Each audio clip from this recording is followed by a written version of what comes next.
Nigeria don't enter one chance, I swear, now go with the go so. Yes, men, they kill us every day, for them busy, they campaign again. After they failed all the promises they made, oh, them they praise themselves. Why the masses were supposed to give them the praises we they here they run to? Move it up. I blame it on the religious leaders. I blame it on the traditional rulers. People were supposed to fight for the people, they don't compromise. Shame on the rebellious brothers. People will cry with us to ring answers. Today them don't join those oppressors, they eat jello. Something on the smell. Very soon now we go perceive. We have up where this government they cause my time bomb. It go soon explode. Revolution they come. It is very close and they feel more. When the power of the people we triumph, the power of the people in power. They no even care, they no even send. Say the people they die of hunger. Hungry dog is an angry dog. One day you go bite the owner. Idle man is the devil workshop. Many youths for Nigeria no good job. And the country the youths got no future. The country is gone, that's on period. Move it up. I blame it on the judiciary leaders. I blame it on the electoral officials. People were supposed to save the nation, but they collected bribe. Shame on the armed forces. People were supposed to protect the masses.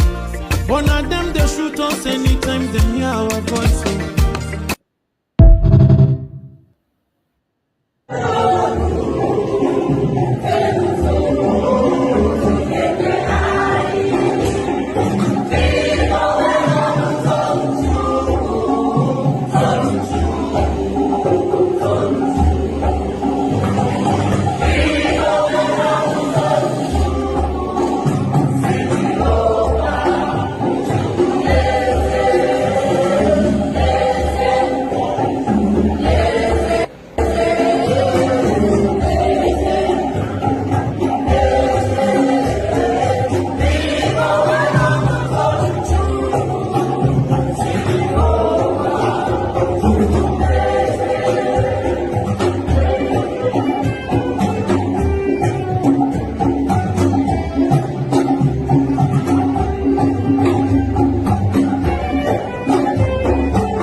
Kiwe wesu garani orianya nine oria nine nke purita kwasa mmadụ dị ndụ n'ihi na ọ bụ naanị gị bụ onye na-agwọ ọrịa anyị wee na-akpọkụ gị onwe gị bụ sumele nke ndị agha ka igwe mere anyị ebere ka akwa nke anyị na-ebe ka ude nke anyị na-asụ wee bịa n'iru gị ka iwe mee ka Biafra wee guzosi ike ka anyị wee n'ikpete mazụ nye ha sọgotụtara nsọpụrụ na ịja mma site n'ebighị ebi ma ruo n'ebighị ebi ise mama dịrị Chineke mama dịrị. Are you still fighting the struggle to have independence for Biafra? We are fighting for independence, not fighting physically with guns and bullets. We are fighting in terms of our agitation. We are fighting in terms of our belief. We're fighting in terms of our consistency to ensure that we are free, because we're not free. As a free people, we can afford to make life better for our people. Right now, we can't do that because of how Nigeria is structured and because of the very flawed foundations upon which Nigeria is. You called for a referendum latest this year, November, you said, I think. Yes. If that doesn't happen, what's the way forward? Because the way it looks like the government will definitely not agree to that. Then there'll be no elections in Biafra land. No more elections here. They can put whoever they like in office. They can do whatever they like with their political positions. We will not engage in any political process. You said it's a peaceful struggle, but yes. There are some videos of you appearing in the past, especially abroad, in particular in one conference in the US, where you said you need weapons to defend yourself, you need guns and ammunition. How can we understand that in the context that you're saying it's a peaceful struggle? I'm sure you've heard about the Fulani headsmen killing people all over the place. Have you heard about it? Exactly. So how do you intend to defend yourself against Fulani headsmen without guns and bullets? They'll be killing our people, raping our women, destroying crops in the farms, and no one does anything about it. Is that how human beings are supposed to live? So, and you have the right to arm yourself and defend yourself with arms in that context? Self-defense is recognized even by all the known laws of the UN. Is that not correct? We have the right. If somebody were to barge into this very interview now wielding a machete or an AK-47, are you suggesting we should let them get away with it? You were detained for almost 2 years, from 2015 on, and actually there was no trial. No trial ever happened, and despite several court rulings that said you were supposed to be released, you were not released. Yes. Do you think you were treated in a fair way by the government? Or rather also by the justice system? No, not fairly, because Nigeria is not a civilized country. People behave like animals. They are not reasonable enough. They're not disciplined enough. They are not mentally developed enough to run a transparent civil society. For them, they have a feudal mindset where you have the ruling class and, a multitude of poverty-stricken people who never utters any word in rebellion or to even ask questions about their plight. That is one thing we are determined to challenge. Don't you think you insult a lot of Nigerians with that? I'm being very kind, to be honest. I could have used far more harsher words to describe them. I'm being very kind. So generally, you don't think very positive of your countrymen then, obviously? They are not... When you say positive, no, as individuals, perhaps there are a few good people amongst them. But as a collective, this is an absolute mess. And you can see for yourself. Didn't you go through the roads and see how horrible they are? Didn't you see how unkempt everywhere is? How filthy and dirty everywhere is? That is the product of a Nigerian system that is uniquely backwards, even by the very third world standards of Black Africa. That's the fact, and people must face up to it. Well, I traveled in the north quite extensively, and I went to very remote areas sometimes where you would still find Igbo people living there, peaceful together with communities in the north. Don't you sometimes think that you might endanger their peaceful coexistence with the communities there, that they might get into trouble with that? So if they're living so peacefully together, or cohabiting so peacefully as you put it, how come you hear about all those uprisings in the north where southern Christians are being slaughtered and nothing gets done about it? Are you telling me that that is normal? People are in the north out of a dire need, necessity more or less, to try and survive. Because here, the entire production process has been emasculated by people and policies that are geared towards ensuring that our people exist in perpetual state of poverty. And that is unacceptable to us. What we're asking the world to recognize is that we want to live in peace, not in pieces. We want to live in peace, just to allow us to be. Allow Biafra to exist. We were existing before the British came. Just allow us to go back to, what we were before. No African came to Europe to create countries. So for somebody to just come in here and say, you, from today, your name is Nigeria, is simply laughable. Welcome. Thank you for joining us on this very evening program. I appreciate everyone that has connected to us. Wherever you are connecting from, please like and share the program. Share to your platform, share to family and friends. Invite those who are outside to join us on this our evening program. It's going to be a very quick one.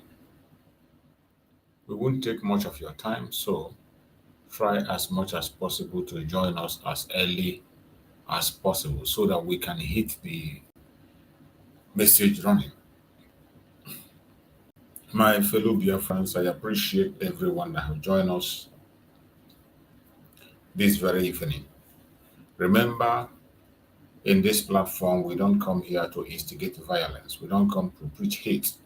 We do not come here to attack people or individuals. All we come here to do is to preach Biafra, to present Biafra to the whole world as the only remedy to the failed state Nigeria. And we will continue to do that. So I urge every one of you who is there to please kindly pay attention, and as you join us, share the program. Don't just watch alone. As you manage to join us, try and allow somebody else to also enjoy the program with you.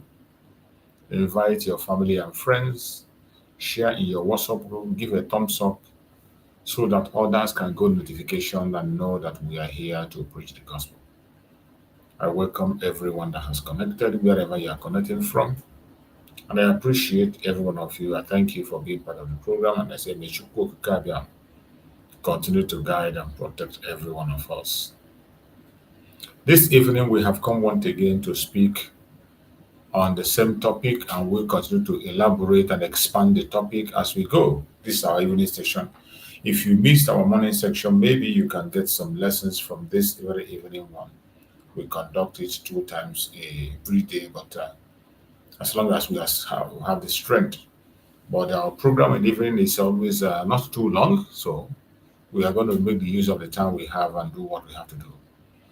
This evening topic says, stop the persecution, the untold war against the Igbos. Stop the persecution, the untold war against the Igbos. The persecution against us, the Igbo people, is so much that you can't afford to pretend about it. We see it in our daily lives. We see the persecution every blessed day. As long as you are still connected to Nigeria, you wake up every day, you see that persecution. It's something you cannot pretend about. So I urge every one of us, wherever you are, to try as much as possible to do your own very best to pay attention to what we are saying and also play your own part. Do not be confused, do not be discouraged, and do not look back. Don't be a hindrance to the success of the coming of the freedom. The freedom of Biafrans is very, very important to us. Biafran is something that we cannot afford to look back on because it is clear that we are on our own. We are on our own. Nobody's going to fight for you. Nobody's going to fight for me. We need to take up our fight and fight it. And that is what most of us are doing. So this evening we have come, there's a very important news. Before we go fully into discussion, there's a news that is circulating that I just saw, and I wish we have to talk about that.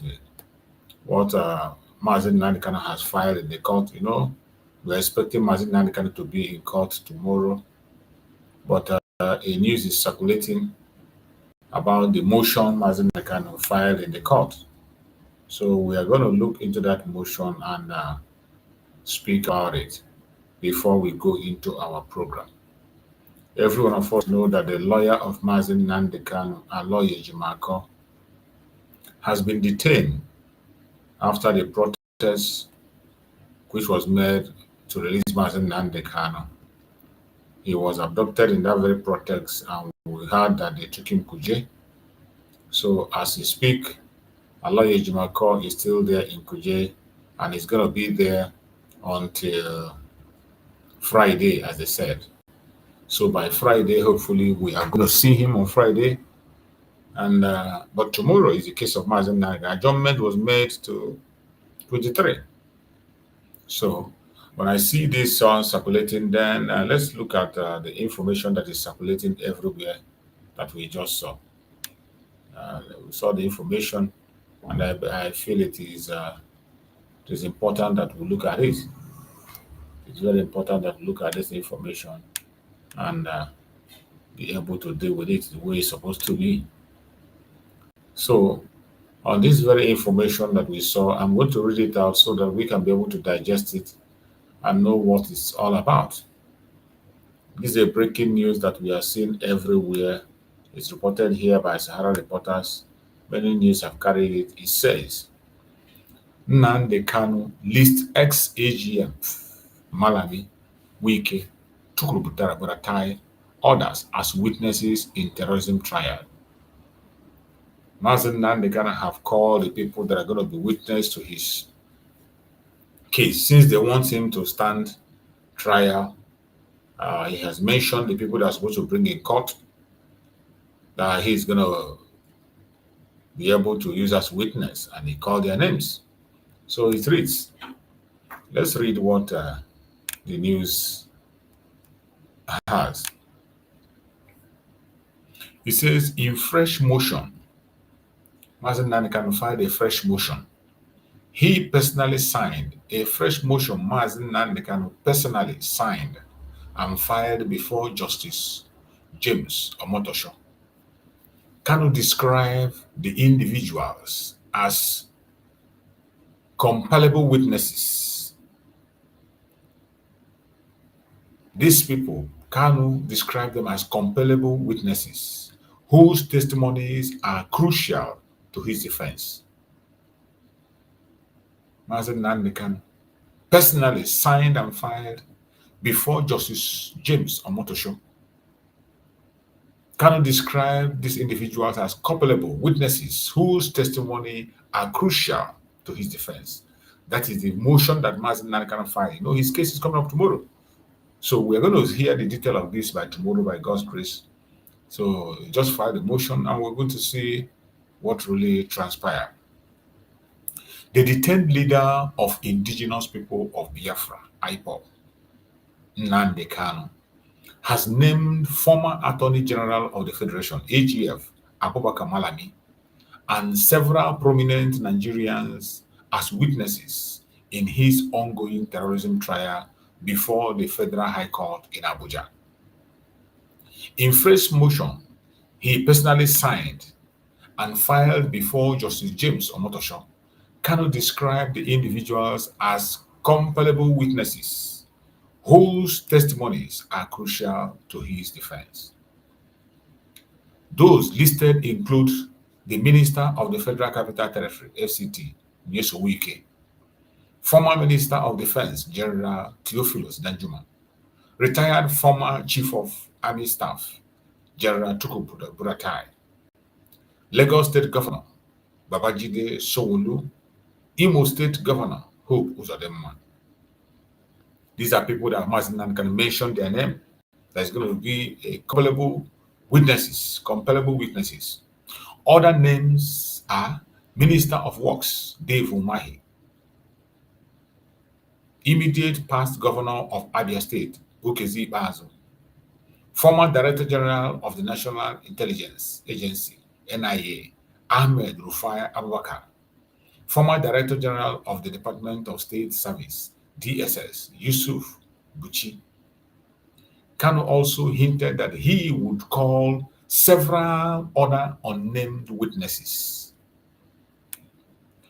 In the application marked FHC ABJCR 383 2015 and dated October 20th, they filed this October 20th, but filed on October 21st. That was filed on the 21st. This was filed. Kanu requested the court to grant him a 90 days period to enable him to conclude his defense, citing the number and status of witnesses he intends to call. The motion titled Notice of Numbers and Names of Witnesses to be Called by the Defendant and Request for Witness, Summon, Sovereign, and the variation of the time within which to defend the court charges against the defendant indicates that Kanu is prepared to begin his defense as ordered by the court. News Agency of Nigeria report that Kanu has informed the Federal High Court of his plan to call 23 witnesses in his ongoing trial for terrorism. 23 witnesses. This is the motion that Mazen Nandekano filed. Very, very important. So we're going to see what's going to happen tomorrow. In a motion filed before the court, Kanu stated that the application was made pursuant to the order of his Honorable Court made on October 16, 2015, directing the defendant to commence his defense on October 24, 2025. He explained that the witnesses would be grouped into two categories. The first comprising ordinary but material witnesses, and the second consisting of vital and compellable witnesses, who would be summoned under Section 232 of the Evidence Act 2011. All these people that he calls in them, they will summon them to come for questioning. Kanu requested the court to grant him a 90 days period to complete his defense. Citing the large number of witnesses he intended to call, he also indicated that he would personally testify, offering a sworn account to deny the allegation against him and explain the political context of his actions and statements. The IPOB leader further assured the court that he would provide sworn statement from all voluntary witnesses and notify the persecution in due time, adding that no precious time of the Honorable Court will be wasted. He emphasized that his intention was to ensure that justice is not only done, but also seen to be done. The latest motion followed on an earlier preliminary objection Kanu filed on the Thursday, challenging the court's jurisdiction to continue his trial. That same day, a panel of medical experts appointed by the court submitted a report confirming that he was medically fit to start trial. Meanwhile, in a related development, a magistrate court in Abuja on Thursday ordered the remand of Kanu's special counsel, Aloy Ejimako, and 12 others who were arrested during a protest led by activist Omoyele Sowore against Kanu's continued detention and trial. The police charged the 13 defendants with offenses including criminal conspiracy, disobedience of a lawful order, inciting disturbances, and disturbance of public peace, contrary to Section 152, 114, and 113 of Penal Code law.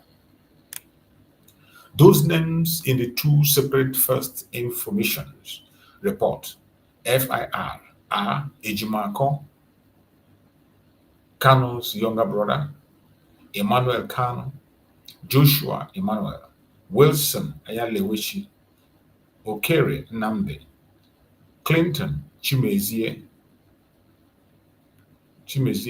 Gabriel Joshua, Isiaka Husseini, Onyekachi Ferdinand, Amadi Prince, Edison Ejison, Godwill Obioma, and Chima Onuchukwu. These are the people that were detained alongside with Aloy Ejimako and the brother of Mazi Nnamdi Kanu.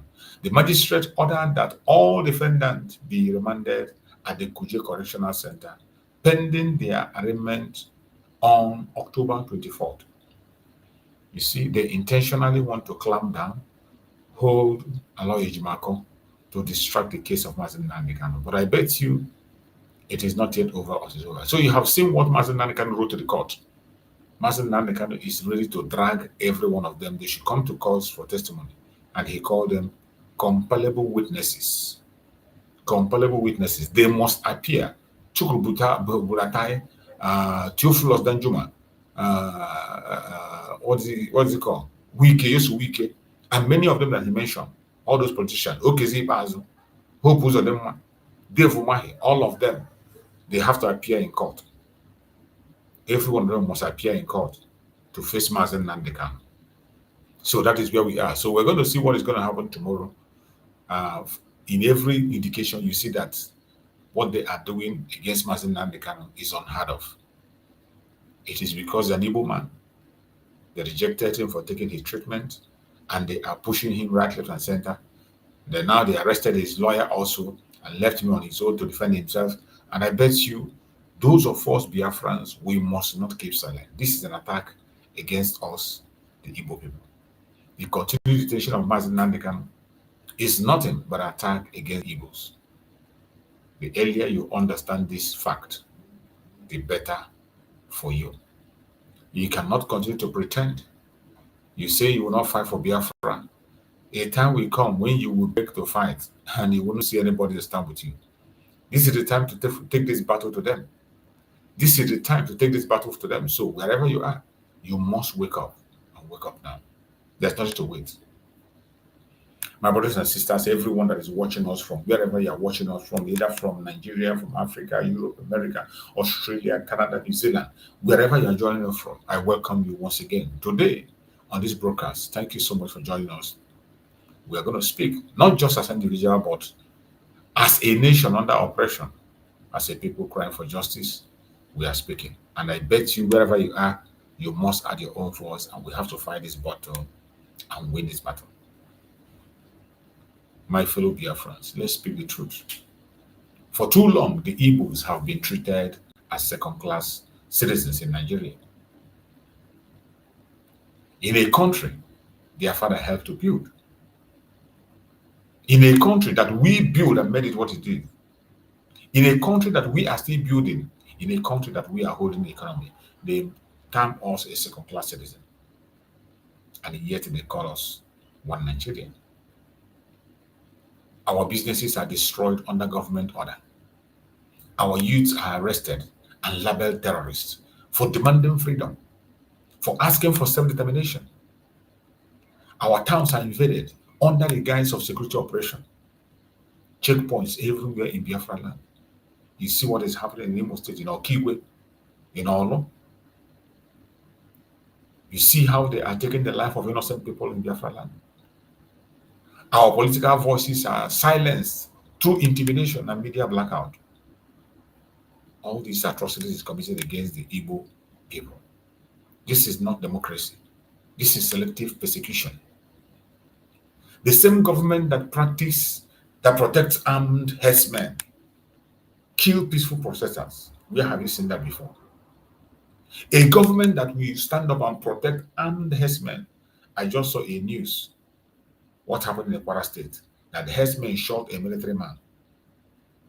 A military man off duty. Herdsmen shot that man because he wanted to stop them from entering to the farm. And nothing will be done. All the news will come and tell you, look at what happened, but they cannot stop, they can't confront them. Even the military cannot confront them. The same government that protects armed herdsmen, they take the life of innocent protesters, shooting at them, shooting tear gas. You saw them on Monday. The same country that preaches unity, practice injustice. After the injustice against Biafra, they will come the other way around and they will tell you, oh, we must unite. You must talk about unity. People must unite. How can you unite with people who do not want peace with you? Who are taking the life of the innocent every blessed day? How can Nigerian government have no right to speak about unity? Because there is no template they are putting out for unity. All they are creating is division, division, division, and division. The message being sent to every Igbo child is simple. You do not belong. That is the message they sent to us. Every blessed day, our children in their schools, wherever they go, they are being told you do not belong by the actions of people in Nigeria. Every Igbo child knows that they don't belong to Nigeria. And that is the seed of destruction that has been sown by Nigeria itself. The same mindset that led to the 1967 genocide against the Biafra people. Turubu is bringing the same thing. The same thing that Ahmadu Bello did and push hatred that we are domineering. Preach and say that we are domineering. That we are trying to overthrow them. That same lie that they pushed that caused the 1967 war. It is here again. And people are turning their eyes away from it as if it is not true. You cannot wish it away. They destroy our confidence. They isolate our leaders. They mock our faith. They call us agitators simply because we refuse to be slaves. Simply because we refuse to be slaves, they call us agitators. But let the world know this. We are not agitators. We are survivors. The Biafran people are survivors, not agitators. Biafran people are not rebels. We are people fighting for dignity, justice, and equity. That is whom we are. We are not rebels, but they give us different kinds of names, call us everything they like to satisfy their evil deed. The international community cannot continue to pretend not to see what is going on in Nigeria. They cannot continue to pretend. How long will the United Nations continue to pretend? How long will the EU continue to pretend? How long will the African Union itself continue to pretend? All these entities knows what the Biafrans are going through, but yet they prefer to be silent. They prefer to maintain silence. It is sad, the situation we find ourselves. Very, very sad. The United Nations, Amnesty International, Human Rights Watch, global media outlets must rise and investigate Nigerian crime against the Igbo nation. It must be investigated.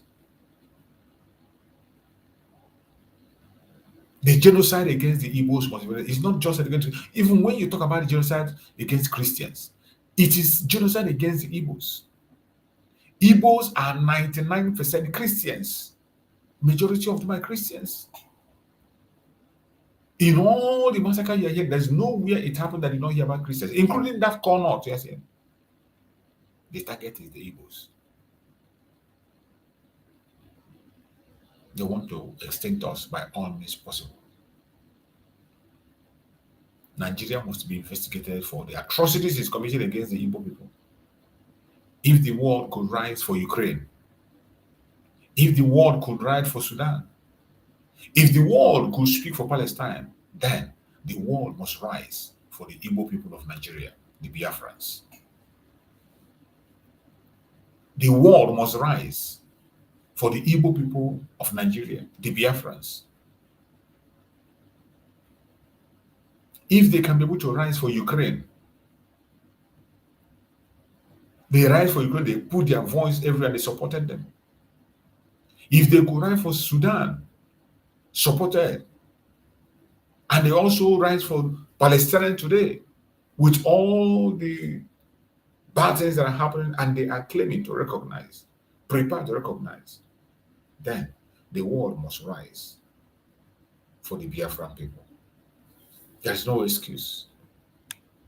No excuse whatsoever. We demand the release of our Supreme Leader Nnamdi Kanu, who is unlawfully detained. Our Supreme Leader Nnamdi Kanu must, it is a must, he must be released. He must be released. We demand an end to military attack in the eastern region. The military have continued to commit genocide in our land, continue to abduct our people and disappear them. They continue to take innocent life in Biafra land, even as we speak, and everybody is silent. We are demanding an end to military attack in the eastern region. Equal political representation and the right to self-determination. Self-determination, which is what we are pursuing today. It is our right. It is not a privilege. It is a right, and we have the right to demand for it. We call on the global media. We call on global media coverage of ongoing human rights abuses. Why is the world media silence?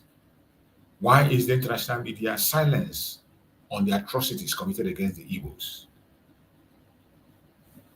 There is no way you can report the genocide against the Christians in Nigeria and you ignore what is happening to Biafra people, more especially land. Only a mischievous person will do that. Only mischievous people, because they will sidetrack what is happening in Biafra land and they choose a place where they're going to talk, even though they are talking about the same situation. Silence is complicity. And history will judge every global leader who looked away. Every global leader who looked away while innocent blood cried from the east. History will judge you. History will judge every one of you. The global leaders who look away while innocent blood cry from the east, Biafra land. History will judge you.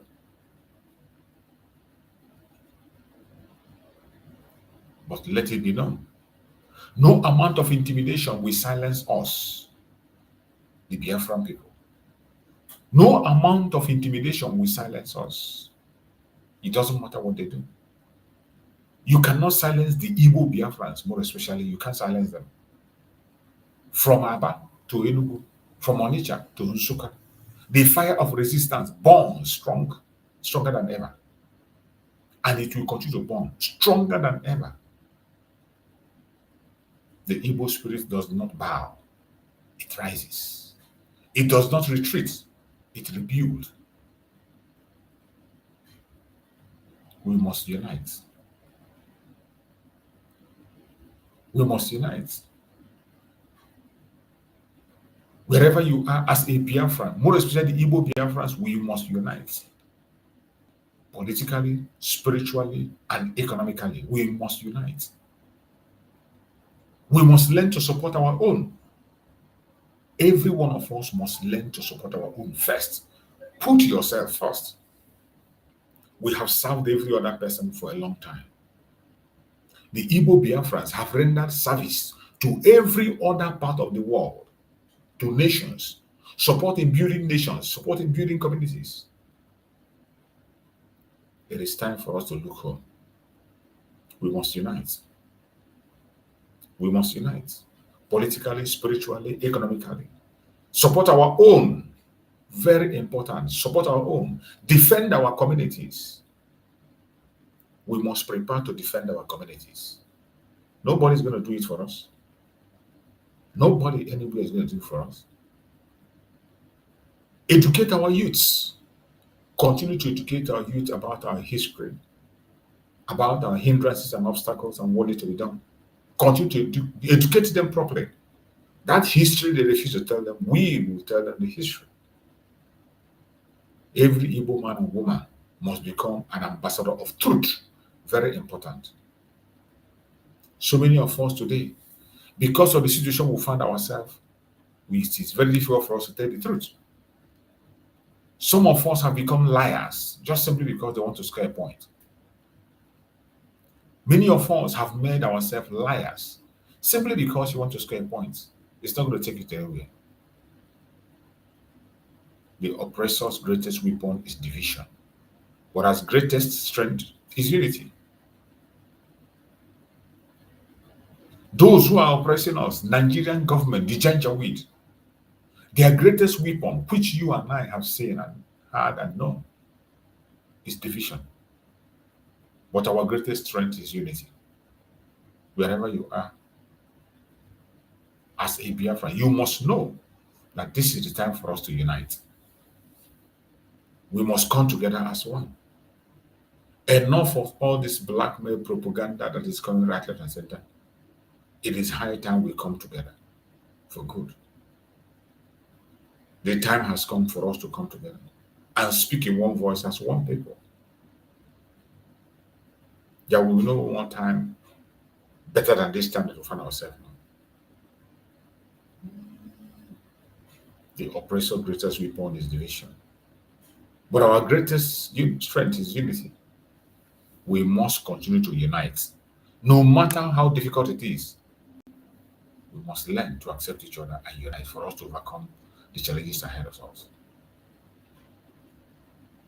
To the international community, you cannot continue to fund and arm a government that turns its weapon on its own citizens. You cannot continue to work with a terrorist country. Finland, enough of working with a terrorist country, criminalizing an innocent citizen, Nigerian an innocent citizen, because of an information coming from a terrorist country. When will you search your conscience, Finland, and let go of the Prime Minister, Mazi Samana? When is Finland going to search their conscience? When? When are they going to search their conscience? Search your conscience. You cannot continue to fund and arm a government that turns its weapon on its own citizens. The Western world are funding Nigeria directly or indirectly against the life of the innocent. Finland is actively working with Nigeria against innocent citizens. Human rights must not depend on tribe or region.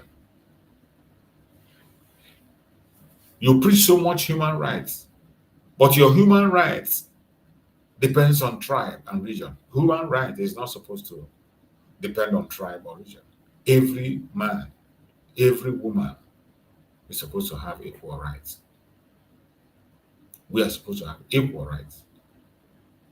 Whether you are poor, rich, old, young, you're supposed to have equal rights. To Nigerian leaders, you can jail the body, but you cannot imprison the truth. You can jail Mazi Nnamdi, you can continue to hold him, but the truth inside him, you cannot jail it. The truth inside Mazi Nnamdi is in every Biafran. You can silence a voice, but you cannot stop a movement. You can't stop the movement of Biafra. You cannot. Instead of it to stop it, to gain more momentum as it's getting now. Chuko Kamano had to address all of you.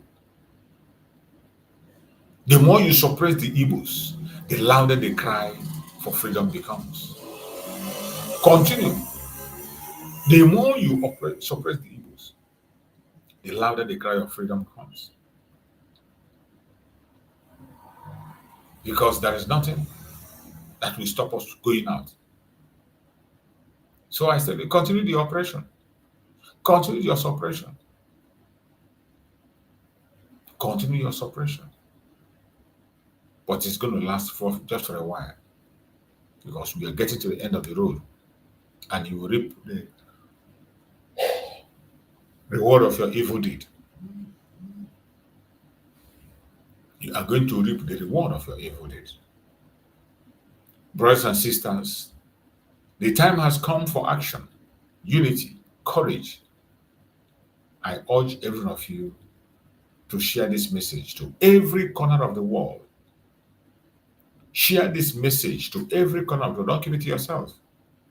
Tag international organizations, tag journalists. Let the truth tread. Let this generation be remembered as the one that said no to oppression and yes to freedom. Wherever you are, I urge you not to be silent.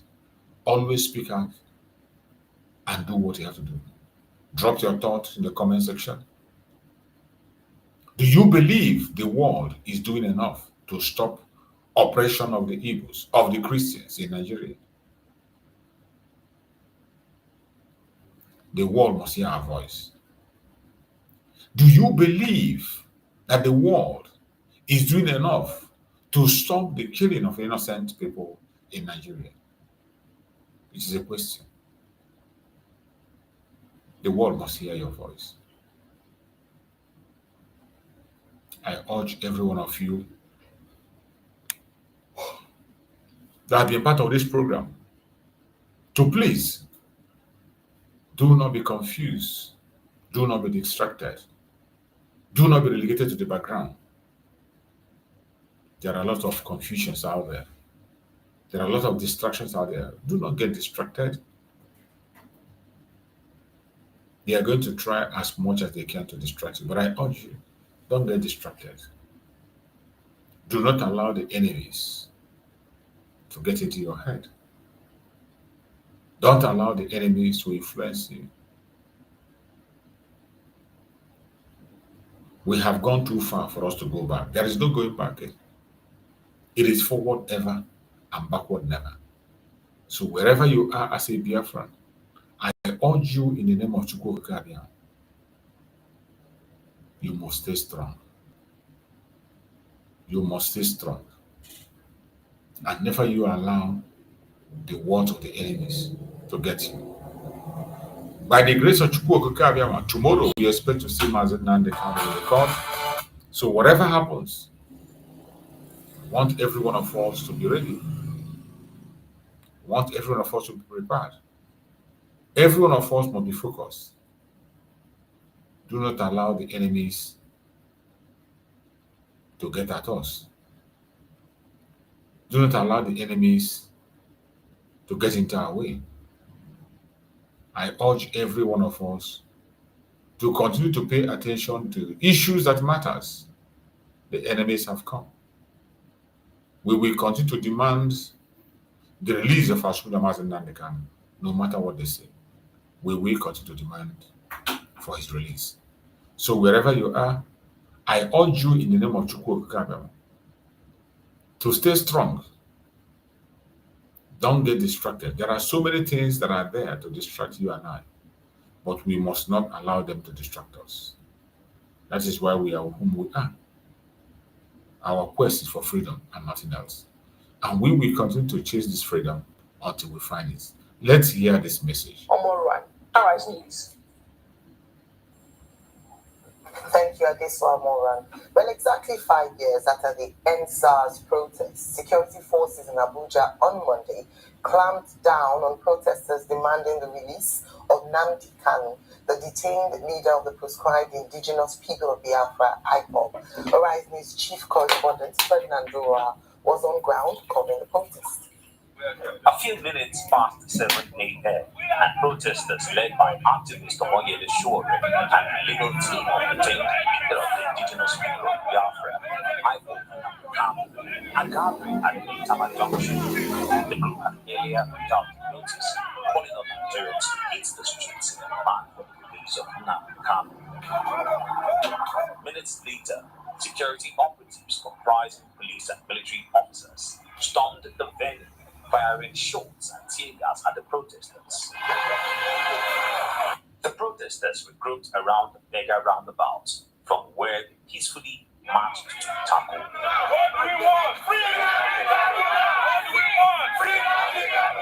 Convener Omoyele Shure calls for a minute silence in honor of those who were killed during the #NSAS protest exactly 5 years ago. May their souls continue to pursue their oppressors. He then speaks on the reason for today's gathering. We are not here as Igbos or Yorubas or Hausas. In fact, if you look around very well, there are a lot of Igbos, there are a lot of Hausas and Yorubas. All united to ensure that our brother is brought back home. That they should end the sham trial that is going on at the Federal High Court. So what we are saying is that this country, there should be justice for all Nigerians. There should be equal justice. You can see, we are here addressing the press, exercising our rights to freedom of expression, and you can see what the police, what they are doing, the way they are intimidating us as citizens of this country. While the group was still addressing the media, security operatives again attacked, firing gunshots and tear gas. The country, do you see me carry arms? Do you see me carry arms? Do you see me carry arms? Several persons were arrested, including lawyer to Nnamdi Kanu, Aloy Ejimako, Nnamdi Kanu's brother, and some journalists. Some of the protesters speak on the clampdown by the government. I carry placard of Tinubu under the Nadegus. The rally was organized by Kanefa Yomi, Bekesa Sonkuti, and also Wale Soyonka. And the very fashion, the rally, Tinubu did not attend the rally. Before he came arrest was made under Gani Fayomi. Gani was holding a toothpick. He said even if Nigeria will die for this country to be good, for military to submit power to democracy, say he will do it. He went to prison for it. Grenko went to it.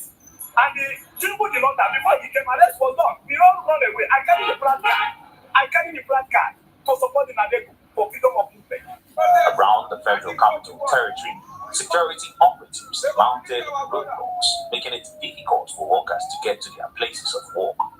Justice Mohammed Umar had the honor of an application by the police, restrained Shore and others from protesting in some sensitive areas in Abuja, including the Aso Rock Villa, National Assembly Complex, Force Headquarters, the Court of Appeal, Eagle Square, and Sheikh Shagari Way.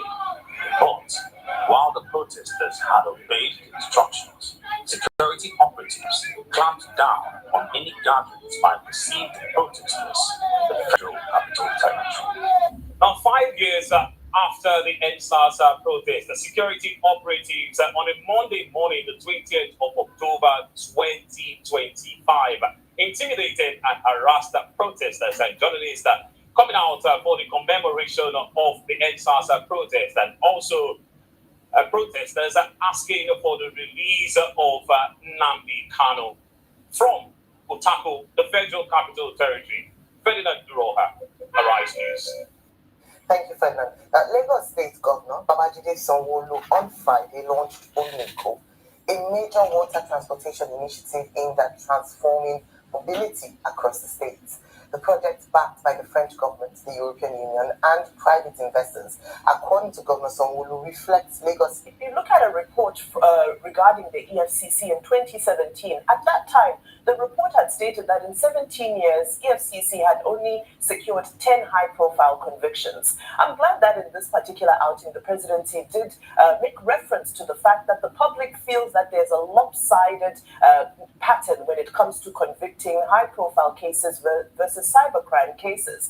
And we need to see more of a political will towards it. Because as much as the government might say that they're not shielding anybody, the narrative around it paints a different picture. The narrative around it sees important and high-profile people, some of which are alleged to have said to have jumped political allegiances just so they can get the cover of protection that one receives when they're with the ruling party. All of these allegations that continue to float around public space can only be dispelled by us seeing very quick and efficient convictions. Whether it be guilty, whether it be not guilty, these cases need to be expedited. And by now, if we compare to reports from 2017, and now almost 10 years later, we would have thought that those kinks that the fast tracking of these cases would have been ironed out. If you remember 2018, 2019, we saw convictions of former governors. We saw convictions of high-profile cases. Where are those convictions to see? So as much as we applaud some victories in other areas, we want to see those convictions. Now to the area of the judiciary. The theme of separation of powers has been a consistent theme that we've seen over years. And there have been several high-profile cases as well that have been exemplary to them. Like the case of Senator Natasha Duran. In essence, that was about separation of powers.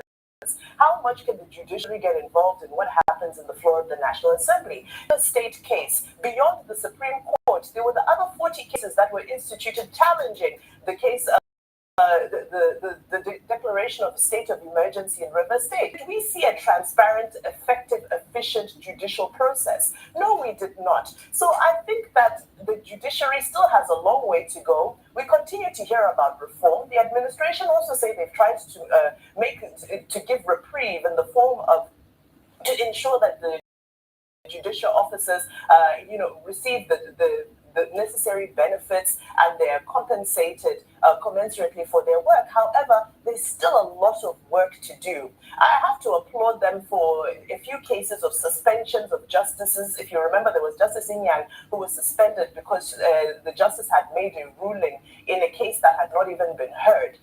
But we want to see more of that. We're not saying that, but we want to say that the accountability needs to continue to flow around various judges so that we can also have confidence that those bad eggs within the system are also being dealt with accordingly. Now let's move over to a day of protest yesterday that saw the FCT being shut down. Reports say that the Southeast was also largely shut down. It was a quiet day, not necessarily protest, but more of a quiet day in the Southeast. Now we ask ourselves, where are we going?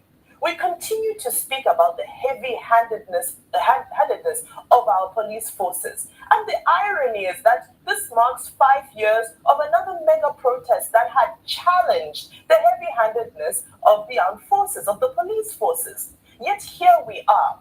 Now, we understand that in a protest, the police has limits that they're supposed to follow, just the same way that protesters have limits that they're supposed to follow. Now, we saw protesters encroaching in the area that had been ruled by the court to have been off limits with regards to the protest. Was the best way to reinforce the fact that those areas were off limits, was the best way to fire bullets and to spray tear gas in the nation's capital? We ask ourselves, the rules of engagement, what governs them? When you're dealing with protesters who are unarmed, we watched it. They were unarmed. And they're now having to run for their lives, even though they're engaging in a peaceful protest. And I know the police have spoken and they've said that, well, they were encroaching in an area that was off limits. But we now say that, was that the correct use of force in that instance? Other instances here in Lagos State, we saw Yemi Ademolakum laying flowers at the toll gate. We ask ourselves, what are the laws around memorializing places? Yes, Lagos State does have the Lagos State traffic law of 2018, I believe, and there's the sanitation laws as well, which say that in some instances you can be stopped from, wanting to lay something in a busy road. But again, how was it handled? If there was an instruction that it was illegal for memorials, any memorial flowers to be laid at that location on that day, why could it not have been handled in a more civil way? These are the issues, in my opinion. These are the issues. Thank you so much, Imad. Rufai, your take on these stories. Okay, you see, you know what heralds Nigeria's judiciary as we speak today, and the political process as regards prosecution of people that have done political offenses in this country. The words of a famous politician, which anyway he has come back to say he was quoted out of context. Infamous. That once you join a certain political party, your sins are forgiven. So see, we can have judiciary conferences from here to Kutuwenji, as far as I'm concerned. The people know that there's no fairness and sincerity. All of a sudden, once EFCC threatens some people, the next thing, they join a certain political party, we don't hear EFCC again. Or they go and beg, we don't hear EFCC again. We've talked about the humanitarian minister, we've talked about the case in the Rivers State, declaration of state of emergency, that the Supreme Court did not hear. But the same Supreme Court was so quick to hear a local government matter that involved some people just last year. End of last year. In about 1 or 2 months, they quickly heard that case. But how do you want the judiciary to perform properly when people are building houses for judges in this country and we are seeing it? Governors are giving largesse and cars to judges. Until we have a way to do it, that politicians don't have to hand these things over to judges, we can never have a fair judiciary. And is it not in this country we all lived in 2019 because of a wrangling as regards a Senate presidency race? The case of Koje, a nolle prosequi was declared, and the governor was let go so that the race was going to favor some people in the Senate. There were articles written about that in this day as regards Goji and nolle prosequi. So we use justice to do political baiting and political negotiations in this country. And justice is only served. The people that truly go to jail in this country are those that don't know people at the top. Once you know people at the top, your sins are forgiven. We can go on a long litany of these issues, and we know nothing will happen. Is it not in this country that even the EFCC chief himself said concerning a governor, if we don't prosecute him, I will resign.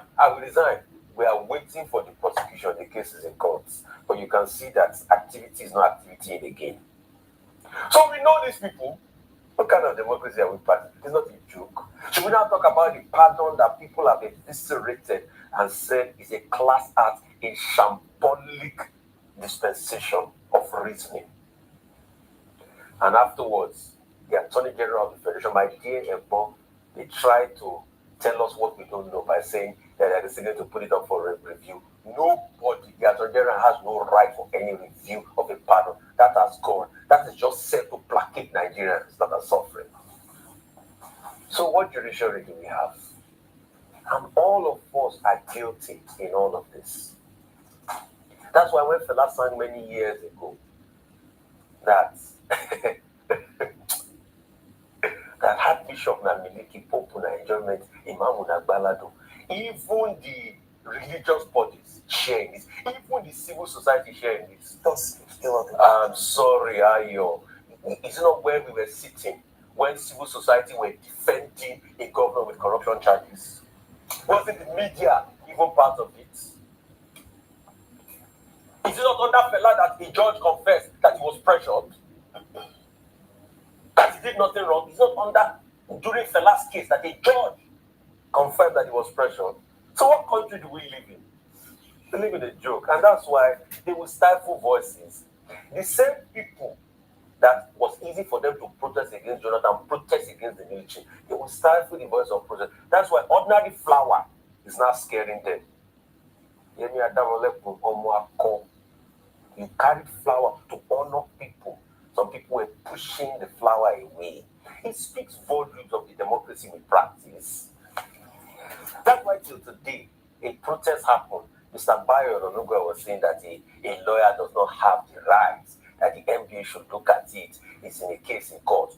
But when the likes of them Ganifa were on the streets, and you supported them, so the question we ask is, what changed? What democracy are we running? What democracy are we running? If it favors us, we scream. People are talking about Nnamdi, not because I support everything he did, but we are calling for fairness because in the same country, we are so seen high, so quick to pardon bandits and criminals. In fact, they must show a bid for them under something called Operation Suluhu. When they say they want to rehabilitate them, aren't we seeing it in this country? Is it not said in this country, and people are saying that we are misplaced when we are talking about, I'm not just talking about Nnamdi, the Court of Appeal had ruled. In fact, in the case they took to the Supreme Court, it was 4-1. There was one dissenting. But who will be dissented? And leave this man and let him be. So I'm not just talking. But it's not in the same country that we are pardoning bandits. Jailbreak is happening. Prisoners are living. Nothing is being done to them. And it's not in the same country people are taking photos with bandits. Are they not meeting communities? Why do we like to deceive? You see, the reason why Nigeria has never moved forward is because we thrive on deceit. It's a country of deceit. Leaders will deceive us, the people will deceive each other, the little data boys will deceive themselves. When people are taking their future away from them, they are still treating support of the people. So what society, what country can we build this way? It's hypocrisy. And that's why we continue to keep talking here. We will say our own to them, like they listen, they don't listen. As regards to Miyeku, I'm happy, congratulations. But Bimbai threw a very strong point. And me, I will say it fully. As long as you are collecting money from France to do Miyeku, when you know you are losing your sovereignty? Because that's when people will now come and say, hey, America cannot talk to us this way. Our sovereignty is key. Our this is key. Like Zimbai said, he said it in Queen's English. Me, I will speak it like a Yoruba man that I am. I foresee a day, we should look forward to a day where Africa capitalism. I was going to say, what's an element Africa? That's what we should do. Africa capitalism. That is what Tunede is challenging and is championing. And I do believe that we will come to a time where African CEOs, businessmen would actually be the solution or provide solution for infrastructural development in Africa. And that's why, Tony Lumelu with TOE cannot stop on this is advocacy and campaign for that. I do say, though, at the moment, it's a welcome development here in Lagos State. I cited earlier on that the governor had, as part of his Things Plus agenda, and in the area where it has failed, have also come out to talk about it. That recall that this is what you have said you're going to do for Lagosians, in the second term. And so it's good to see this development. One of the legacies I would say of this administration would be in transportation infrastructure. He's talked about, he's done rail, and now we're moving to transportation. And how amazing would it be for Lagosians if we can reduce traffic in this city, in this hub, by actually diversifying transportation in the state.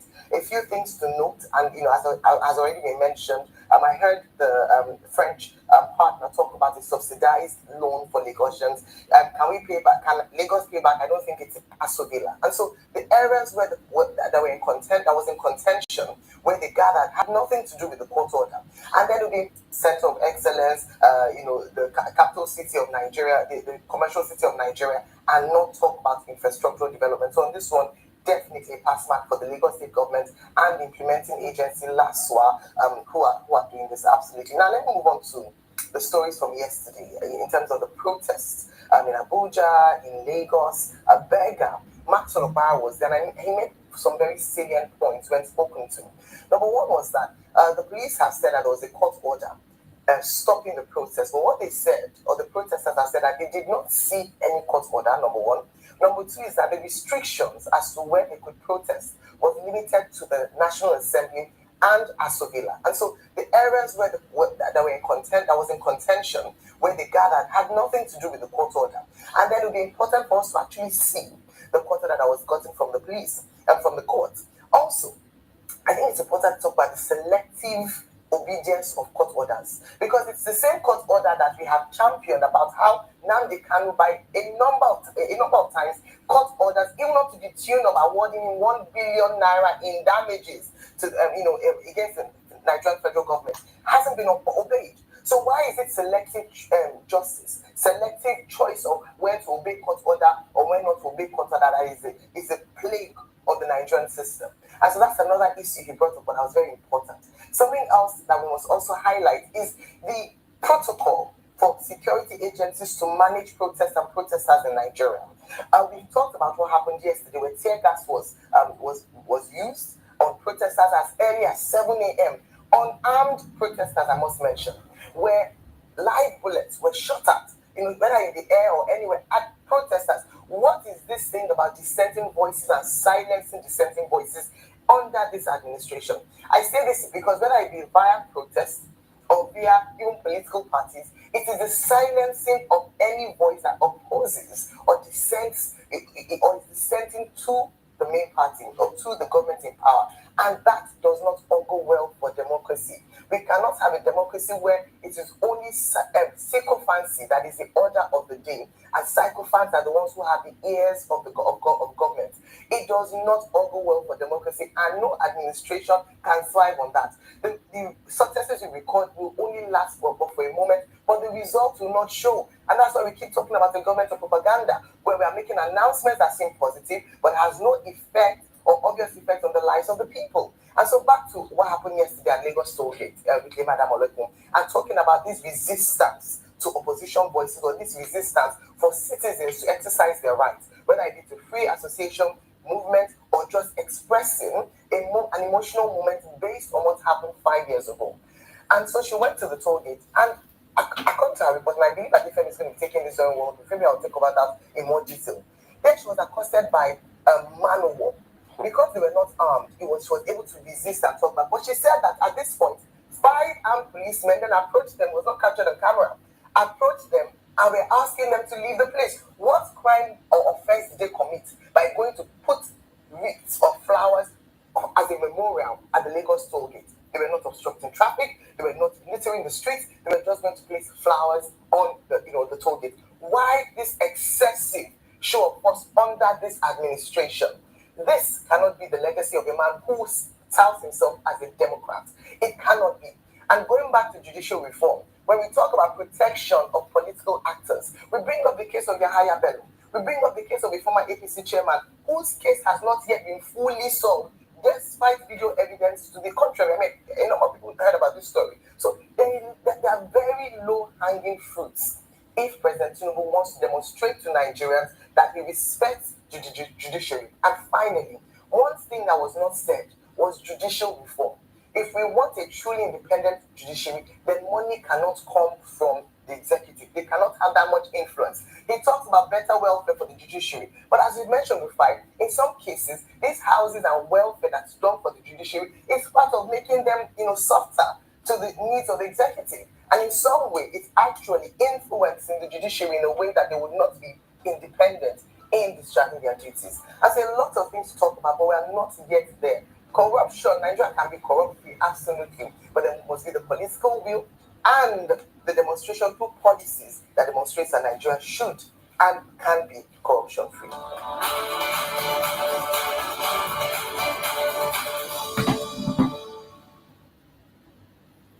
Thank you for watching. You have seen it. When we talk to you, we also bring you what is happening in their own conventional media.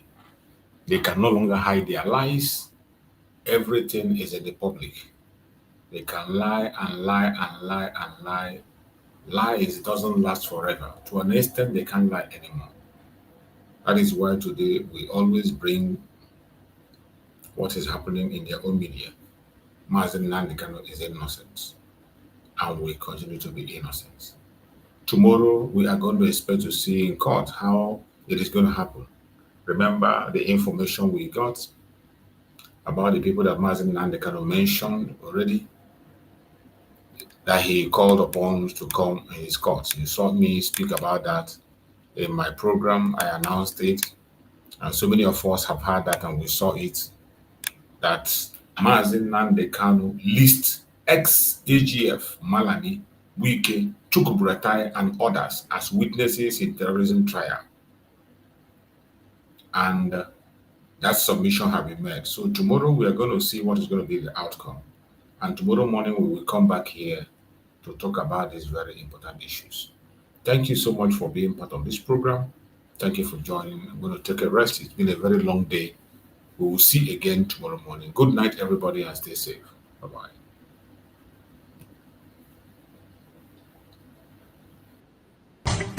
Nigeria don't enter one chance, I swear, now go with the go so. Yes, men, they kill us every day, for them busy, they campaign again.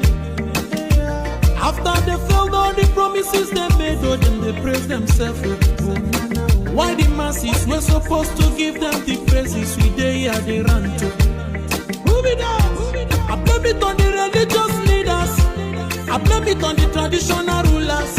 People were supposed to fight for the people, they don't compromise. Shame on the rebellious brothers.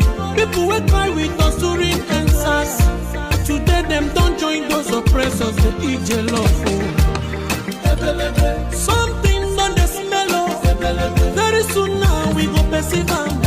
We have up where this government they cause my time bomb. It go soon explode. Revolution they come.